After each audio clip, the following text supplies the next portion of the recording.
I'm back. Hello, guys, and welcome to Let's Talk Raptors. I'm your host, Ashley Sham, my channel where you get reviews, analysis, predictions, and hot takes on all things Raptors as well as some NBA. Now, I know I'm a few days late. The Raptors had their Portland game, and I didn't really review it because it was a late night game. I stayed up, exciting game, and got to work late the next day, which wasn't cool, but it is a fan's life. Still, I wanted to get into a few things that I've noticed about the Raptors, and I know if the fans are a little bit worried, given the inconsistency with the Raptors since the season started. So, without a further ado, let's talk Raptors inconsistency and worrisome stuff. Um, so, guys, basically, what I've noticed the Raptors doing is the first worry I have for the Raptors is that our defense was, I think, before the last week, ranked sixth in the NBA. And it has seemed that as the season is progressing, yes, the teams are getting more into rhythm and they're probably going to be scoring more than 100 points regularly. But the Raptors have been giving up a lot of points. They gave up 127 to Detroit, and then they gave up 118 to Portland. And it seems like the Raptors are starting to relax on the defensive end. We're a team that had was assembled to be a defensive team. And it seems like the Raptors aren't doing that job. Now, it has to do a little bit with Pascal coming into the lineup and people are just adjusting and being able to learn how to communicate with each other with a new person being introduced. And I understand that, and I'll get to something that I've noticed about that as well. But it's worrisome to see the Raptors not being able to understand the defensive schemes and the defensive schemes breaking down. There being a lack of energy on the defensive end against Portland. Their both guards kind of got off. I think Damian Lillard had like 22 points and CJ McCollum had like 30 points almost. And that worries you because it shows a lack of ability for the guards to be able to defend such guards when there's elite guards coming in. Fred VanVleet is amazing against everybody, like he was against Steph, but it just seems like this year he hasn't been able to do that. Gary Trent Jr. is on a different defensive level than Freddie this right now. And maybe that's because Freddie has to, carry the load on the offensive end and get everybody going, whereas before he used to have Kyle to do that, and he didn't really have to worry about it. And that's where I kind of feel like when you're struggling defensively, Nick Nurse needs to introduce Malachi a little bit more to take that load off of Freddie. I get he wants to use Delano Benton, but Malachi is more familiar with your system, more familiar with working with the guys that have been in the roster. He's played with them in before and training camp and everything like that. So he's got to take that off, and that would help us defensively as well. And one of the biggest issues that I have been repeating, and you guys are probably annoyed as hell by about that, me saying that constantly, is the center position.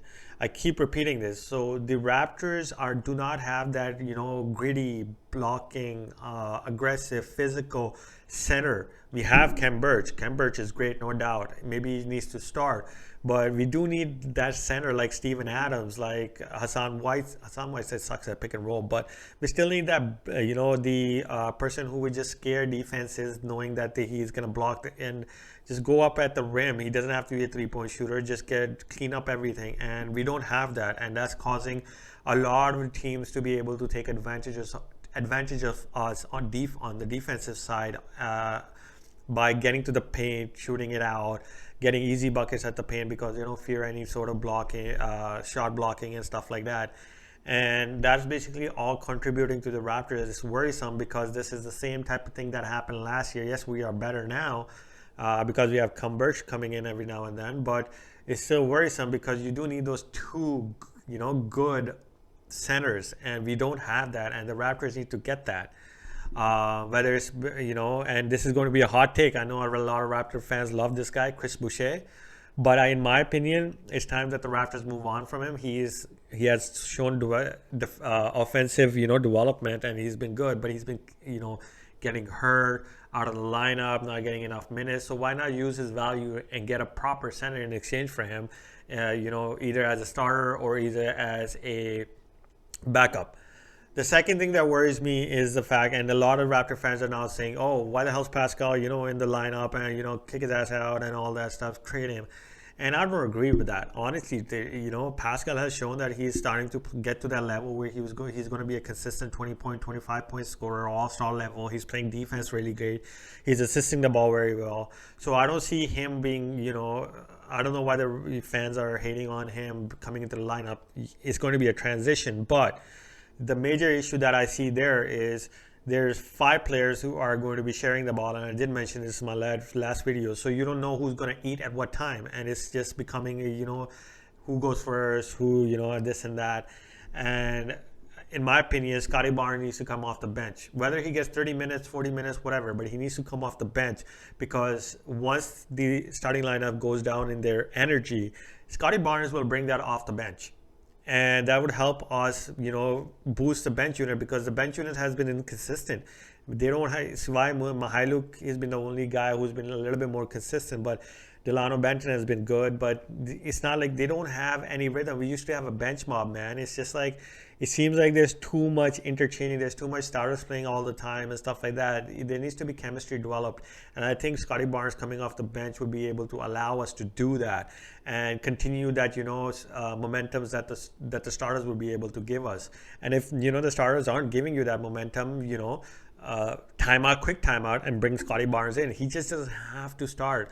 And you use your conventional positions, and you bring in a starting center, or even if you start Cam Birch at this time, you will have a good starting lineup that will eventually get chemistry. Your bench will get chemistry, and the Raptors will be more consistent both offensively and defensively, because the guys will be able to communicate better, understand each other better, instead of having to constantly be coming in and out of the game, changing the starting lineups and stuff like that. I think the Raptors going forward need to be more consistent.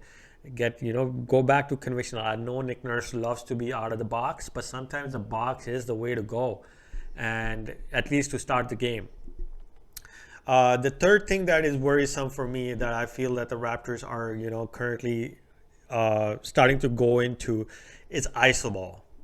The Raptors have great rhythm, when they're sharing the ball, this and that. And then by the third quarter, it turns into a little bit of iso ball. You see OG Anunoby just going iso, Freddie just going iso, Pascal going iso. Same thing with Gary Trent Jr. And that's not how Raptors are, they should be playing, given how many offensive weapons they have. There should be maybe one guy that you don't have to worry about on the offensive end, but the ball should still be moving. I know our assists are good, but it takes a long time. Sometimes there's dribble, and then by the time you get to you start sharing the ball, the shot clock is late, and we get a bad shot out of it, and we don't make the shot. So the Raptors are turning into a little bit more of an ISO team later on in the games. And it is resulting in permitting teams to make a comeback. And that's something that the Raptors need to go away from, because we have so many offensive weapons. I don't see that there's need for ISO for the Raptors, unless you're stuck in some sort of rut, nobody's making shot, and then you need some guy like Pascal, you need a guy like Freddie, you need a guy like Gary Trent to get that ISO going for you.